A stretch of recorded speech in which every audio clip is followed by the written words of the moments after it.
ఆ శివుడి మహిమను దేవతలు గుర్తించలేకపోయారు. అది పార్వతీదేవి గమనించి దేవతలతో ఇలా అంది, ఓ దేవతలారా, ఇతడెవరో చెప్పండి అని అడిగింది. అప్పుడు ఇంద్రుడు కోపించాడు, అసూయతో రగిలిపోయాడు. తన వజ్రాయుధాన్ని తీసి ఆ బాలుడిని కొట్టాలనుకున్నాడు. కానీ ఇంతలోనే ఆ బాలుడు వజ్రాయుధాన్ని పట్టుకున్న ఇంద్రుడి చేతిని స్తంభింపజేశాడు. అప్పుడు కూడా దేవతలు ఆ బాలుడే భువనేశ్వరుడు అని గ్రహించలేకపోయారు. ప్రజాపతులు కూడా బాలరూపుడైన ఈశ్వరుణ్ణి తెలుసుకోలేకపోయారు. అందరూ అలా అజ్ఞానులుగానే ఉండిపోయారు. అప్పుడు బ్రహ్మదేవుడు ఒక్కడే ధ్యానం చేసి బాలుడే శివుడని గ్రహించి నమస్కారం చేశారు. అప్పుడు దేవతలందరూ క్షమించమని వేడుకుంటూ రుద్రుణ్ణి పార్వతిని ప్రసన్నం చేసుకున్నారు. ఆ తర్వాత ఇంద్రుడి చేయి కదిలింది, యథాస్థితికి కూడా వచ్చింది. ఆ బాలుడే దూర్వాసుడనే పేరుతో అవతరించాడు. ఆయనే ద్వారకా నగరంలో ఉన్న నా ఇంట్లో చాలా కాలం ఉన్నది, నన్ను ఎంతగానో పరీక్షించింది. ఆ దూర్వాసుడే శివుడు, రుద్రుడు, అగ్ని సమస్తం అయి ఉన్నాడు. శివుడు సర్వాన్ని జయించాడు, అన్నీ కూడా శివుడే అయి ఉన్నాడు. శివుడు విశ్వమూర్తి, కొలవశక్యం కానివాడు. శివుడి గుణగణాలను చెప్పటానికి 100 సంవత్సరాలు కూడా చాలవు అన్నాడు శ్రీకృష్ణ పరమాత్మ. శ్రీకృష్ణాయ పరమాత్మనే నమః. 161వ అధ్యాయం. శ్రీకృష్ణుడు ధర్మరాజుకి ఇలా చెప్తున్నాడు, ధర్మరాజా, రుద్రుడు మహాత్ముడు, బహురూపుడు, బహునామాలు కలవాడు. ఆయన గొప్పతనాన్ని చెబుతున్నాను విను. ఈ మహాదేవుణ్ణి అగ్నిస్థాణువు, మహేశ్వరుడు, ఏకాక్షుడు, త్రిలోచనుడు, విశ్వరూపుడు, శివుడు అని కీర్తిస్తూ ఉంటారు. వేదవేత్తలైన విప్రులు శివుడికి 2 శరీరాలు ఉన్నాయని చెబుతారు. ఒకటి ఘోర శరీరం, మరొకటి శివ శరీరం. ఆ 2 కూడా మళ్ళీ అనేకంగా ఉంటాయి. ఆయన ఘోర శరీరం అగ్నిలాగా, విద్యుత్తుగా, భాస్కరుడిలాగా ప్రకాశిస్తూ ఉంటుంది. ప్రసన్నమైన శివ శరీరానికి ధర్మము, నీరు, చంద్రుడు అనే రూపాలున్నాయి. ఆయన శరీరంలో సగభాగం అగ్ని ఉంటాడు, మరొక సగభాగం చంద్రుడు ఉంటాడు. స్వరూపమైన శివుడి శరీరం బ్రహ్మచర్యాన్ని పాటిస్తూ ఉంటుంది. అలాగే ఘోర శరీరం మాత్రం ఎప్పుడూ జగత్సంహారం చేస్తూ ఉంటుంది. శివుడు ప్రభువు, గొప్పవాడు కనుక మాహేశ్వరుడని ప్రసిద్ధి చెందాడు.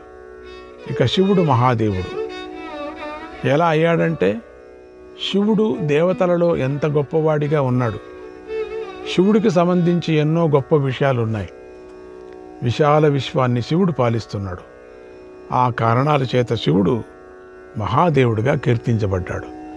శివుడి కేశరూపం ఎప్పుడూ బూడిద రంగులో ఉంటుంది. అందువల్ల దూర్జటిగా స్తుతించబడ్డాడు. అందరికీ అనేక రకాల కర్మల ద్వారా ఉన్నతిని కల్పిస్తూ ఉన్నాడు.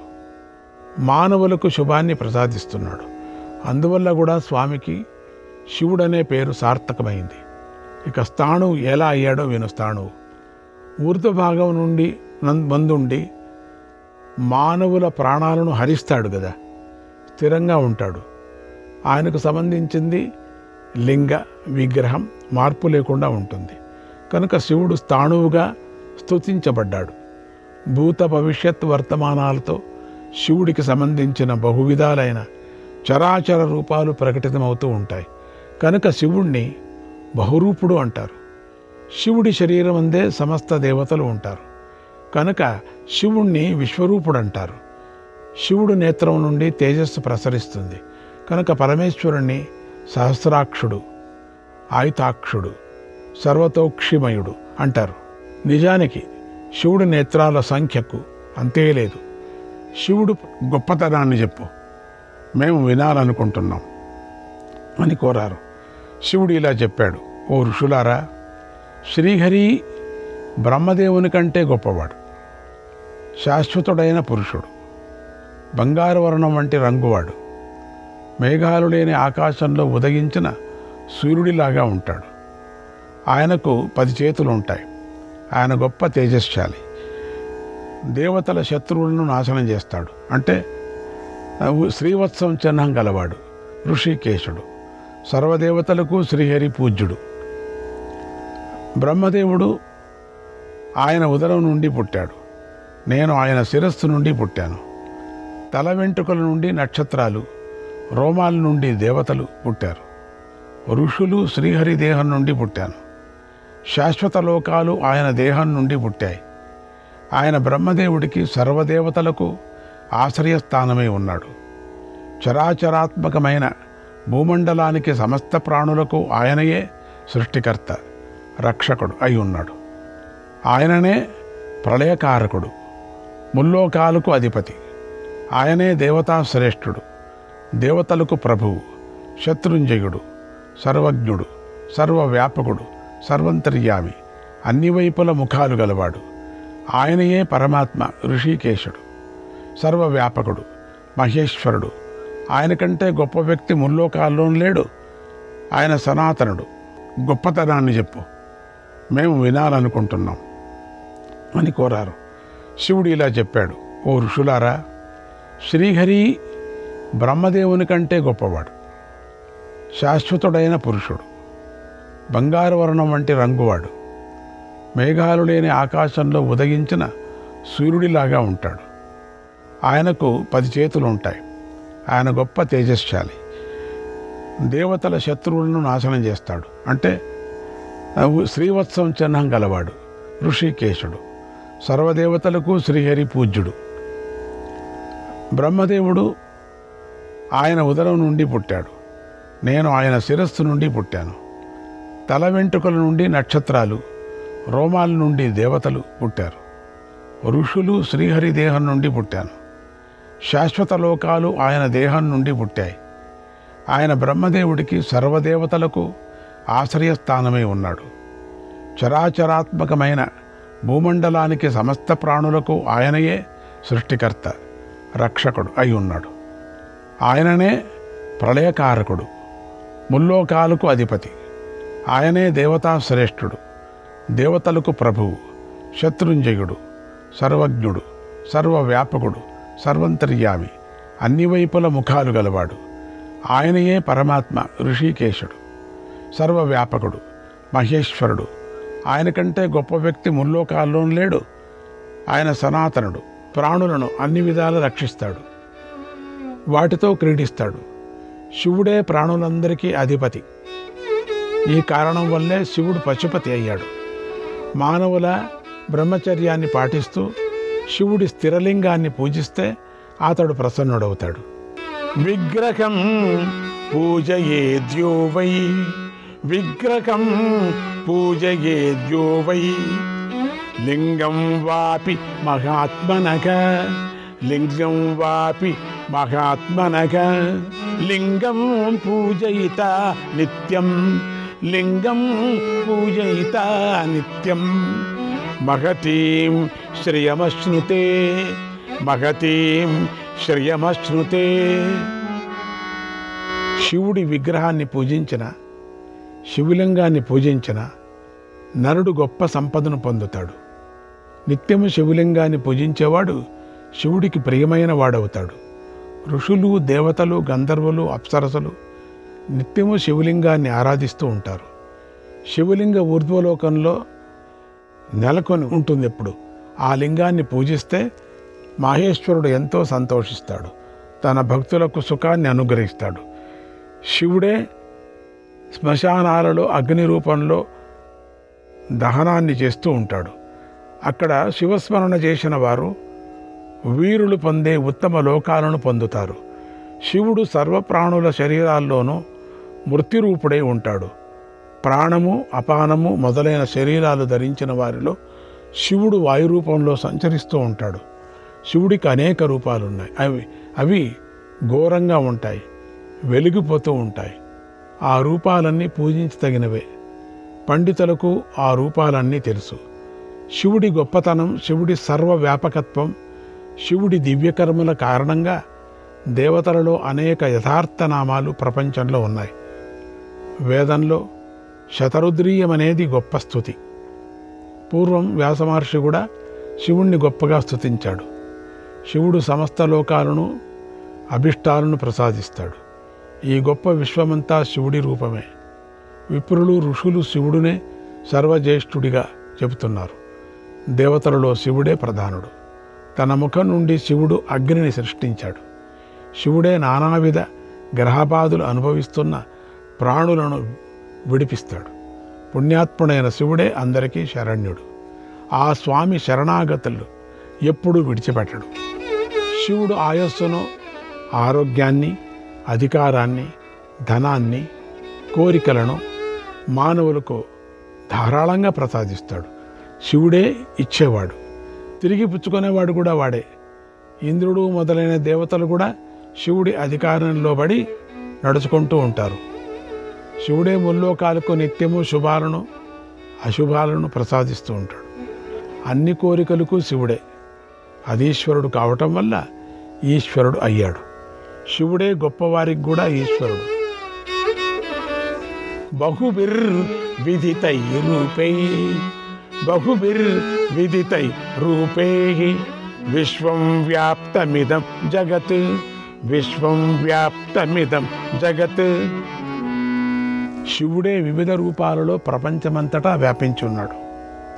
సముద్రంలోని బడబాగ్ని ఆయనకు మరొక ముఖమని పెద్దలు చెబుతూ ఉంటారు అని ధర్మరాజుకు చెప్పాడు శ్రీకృష్ణ పరమాత్మ. శ్రీకృష్ణాయ పరమాత్మనే నమః. 162వ అధ్యాయం. ఈ అధ్యాయంలో చిన్నలు పెద్దలందరూ ఆచరించవలసిన మంచి విషయాలు, ధర్మాలు చెప్పబడ్డాయి. అందరూ వాటిని గ్రహించి ఆచరించండి. వైశంపాయనుడు ఇలా చెప్తున్నాడు: ఓ జనమేజయ మహారాజా, శ్రీకృష్ణుడు ధర్మరాజుకు శంకరుడి మహిమను తెలిపాడు. ఆ తర్వాత ధర్మరాజు భీష్ముడిని ఇలా అడిగాడు: ధర్మవేత్తలలో శ్రేష్ఠుడా? ఏ విషయంలోనైనా చక్కని నిర్ణయం తీసుకోవటంలో ప్రత్యక్ష ప్రమాణాన్ని అనుసరించి భావించాలా లేదా శాస్త్రాన్ని ప్రమాణంగా స్వీకరించాలా అని అడిగాడు.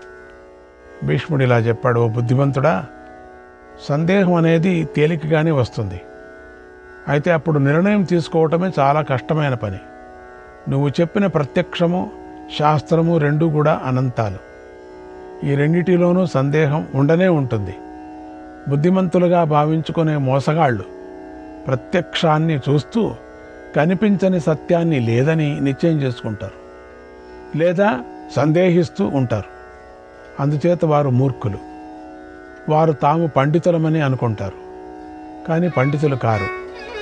వారు సత్యాన్ని నమ్ముతున్నారు. నిజాన్ని తెలుసుకోవటానికి ఒకే ఒక్క ప్రమాణం ఉండాలి. దాంతో తప్పకుండా నిజం తెలుస్తుంది. అందుకు ఎంతో కాలం వేచి ఉండాలి. యోగాభ్యాసం చేయాలి. బద్ధకం ఉండకూడదు. అనేక విధాలుగా ప్రయత్నం చేయాలి. అలా దానిపైనే మనస్సు పెట్టిన వాడికి ఆ పరమేశ్వర సాక్షాత్కారం కలుగుతుంది. అన్ని కారణాల అంతం చూసిన తరువాతే ఉత్తమమైన విశాల జ్ఞానం లభిస్తుంది. ఆ జ్ఞానమే సమస్త లోకానికి వెలుగు వంటిది. హేతువును బట్టి పొందే జ్ఞానం నిజమైన జ్ఞానం కాదు. అది ప్రామాణికమూ కాదు. వేదంలో చెప్పనది జ్ఞానం కాదు అన్నాడు. ధర్మరాజు ఇలా అన్నాడు: తాత, లోకం ప్రత్యక్ష ప్రమాణాన్ని అంగీకరిస్తుంది. అనుమానం, శిష్టాచారం, ఆగమం లాంటి ప్రమాణాలు కూడా ఉన్నాయి కదా, వాటి గురించి చెప్పండి అని అడిగాడు. భీష్ముడు ఇలా అన్నాడు: నాయన, బలవంతులైన దుర్మార్గులు ధర్మాన్ని నాశనం చేస్తున్నప్పుడు సామాన్యులు ఎన్నో ప్రయత్నాలు చేసినా అవి విఫలం కావటం కనిపిస్తుంది. ఒకప్పుడు అధర్మం ధర్మంగా చలామణి అవుతూ ఉంటుంది. ఆ అధర్మం గడ్డి చేత కప్పబడిన బావిలాగా కనిపిస్తుంది. దానివల్ల ధర్మం నష్టమైపోతుంది. దాన్ని విను. చరిత్రాహీనులు, వేద మార్గాన్ని విడిచిన వారు, ధర్మాన్ని ద్వేషించేవారు, మందబుద్ధులు సదాచారానికి భంగం కలిగిస్తారు. కనుక ప్రత్యక్షం, ఆగమం, సదాచారాలు ఈ మూడింటిని నమ్మవచ్చా అనేటువంటి సందేహం కూడా కలుగుతుంది. వేద ప్రమాణాన్ని అంగీకరించేవారు, సాధువులు, సంతుష్టి పొందినవారు, పరాన్ని పరమంగా భావించేవారు శ్రేష్ఠులు. వారిని ఉపాసించాలి, ప్రశ్నించాలి. లోభమోహాలకు మూల కారణంగా ఉన్నవి కామార్థాలు. వాటిని విడిచిపెట్టి ధర్మమే ప్రధానమని భావించేవారే శ్రేష్ఠులవుతారు. ఆ శ్రేష్ఠులనే ఆదరించాలి. సందేహాలను వారి వద్ద నుండే అడిగి తెలుసుకోవాలి. అలాంటి వారు ఎలాంటి పరిస్థితుల్లో కూడా తమ ఆచారాన్ని విడిచిపెట్టరు. యజ్ఞాలు, వేదాధ్యయనం చేస్తూనే ఉంటారు. వారిలో ఆచారం, ఆగమం, ధర్మం ఈ మూడు ఒకచోట కలిసి ఉంటాయన్నాడు. అప్పుడు ధర్మరాజు ఇలా అన్నాడు, ఓ తాత, మళ్ళీ నా బుద్ధి సందేహంలో, అజ్ఞానంలో పడిపోతుంది. ఆవలి ఒడ్డు కనిపించని సముద్రంలో నేనెంత వెతికినా కూడా గట్టును చేరుకోలేకపోతున్నాను. ప్రమాణం అంటే వేదం, ప్రత్యక్షం, ఆచారం అనే ఈ మూడు కలిసినది కదా. మరి వీటిలో ఒకప్పుడు భేదం కనిపిస్తుంది కదా. అదేలా జరుగుతుంది? ధర్మమంతా ఒకటే కదా, మూడు విధాలుగా ఉండదు కదా. దీని గురించి చెప్పు అని అడిగాడు. భీష్ముడు ఇలా చెప్తున్నాడు, ధర్మరాజా, బలవంతులైన దుర్మార్గులు ధర్మాన్ని నాశనం చేసినప్పుడు ధర్మం ఏది అనే విషయాన్ని తెలుసుకోవటానికి నేను చెప్పిన ఆ మూడు విధానాలు సహకరిస్తాయి. వాటితోనే ధర్మం తెలుస్తుంది. ఈ మూడు పద్ధతుల ద్వారా ధర్మాన్ని గ్రహించినప్పుడు అది ఏకరూపమే అని తెలుసుకోవాలి. ఎందుకంటే మూడు ప్రమాణాలు ఒకటే ధర్మాన్ని చెబుతున్నాయి కనుక వాటిని యథాతథంగా అనుసరించు. హేతుబద్ధంతో, మోసంతో ధర్మాన్ని నిశ్చయించాలి అనే కోరిక మాత్రం ఎలాంటి పరిస్థితుల్లోనూ మంచిది కాదు. ఇక ఈ విషయంలో నువ్వు ఎప్పుడూ సంశయించుకో. గుడ్డివాడిలాగా, శంకలేని వాడిలాగా ఉండు. నేను చెప్పిన దానినే ఆచరించు. అహింసా సత్యమక్రోధక, అహింసా సత్యమక్రోధక, దానమే తచ్చతుష్టయం, దానమే తచ్చతుష్టయం, అజాతశత్రో సేవస్వ, అజాతశత్రో సేవస్వ, ధర్మగేష సనాతనః, ధర్మగేష సనాతనః. ఓ ధర్మరాజా, అహింస, సత్యం, క్రోధం లేకపోవటం, దానం అనే ఈ 4 సనాతన ధర్మాలు. వీటిని చక్కగా ఆచరించు. విప్రుల పట్ల నా తాతలు ముత్తాతలు ఏ విధంగా ప్రవర్తించారో దానినే నువ్వు కూడా అనుసరించు. విప్రులు ధర్మాన్ని ఉపదేశిస్తారు. పండితుడు కానివాడే ప్రమాణాన్ని ప్రమాణం కాదు అని గట్టిగా వాదిస్తాడు. అందుచేత అతడి వాదాన్ని ప్రమాణంగా తీసుకోకూడదు. గొడవలు పెట్టడమే అతడి ఉద్దేశం. కనుక నువ్వు పండితులనే సేవించు, సత్కరించు, గౌరవించు. వారి యందే ఈ లోకాల అభివృద్ధి ఆధారపడి ఉందని గ్రహించు అన్నాడు. ధర్మరాజు ఇలా అడిగాడు, ఓ తాత, ధర్మాన్ని సహించని వారు, ఇష్టపడని వారు ఏ లోకాలకు వెళతారు? ధర్మపారాయణులు ఏ లోకాలకు చేరుకుంటారు అని అడిగాడు. భీష్ముడు ఇలా చెప్పాడు, ఓ రాజా, రజస్సు తమస్సులతో నిండిన మనస్సు కలవారు, ధర్మాన్ని ద్వేషించేవారు నరకాన్ని పొందుతారు. ధర్మాన్ని చక్కగా ఆచరిస్తూ ఎప్పుడూ రుజుమార్గంలో ప్రయాణించే మానవులే సత్పురుషులు. వారు స్వర్గాన్ని పొందుతారు. ధర్మయేవ గతిస్తేషాం, ధర్మయేవ గతిస్తేషాం, ఆచార్యోపాసనాద్ భవేత్, ఆచార్యోపాసనాద్ భవేత్. దేవలోకం ప్రపద్యంతే, దేవలోకం ప్రపద్యంతే, ఏ ధర్మం పర్యుపాసతే, ఏ ధర్మం పర్యుపాసతే. గురువును ఉపాసించడం వల్ల మానవుడు ధర్మ సహాయాన్ని పొందుతాడు. ధర్మాన్ని ఉపాసించిన వారు దేవలోకాన్ని పొందుతారు. శ్రీకృష్ణాయ పరమాత్మనే నమః.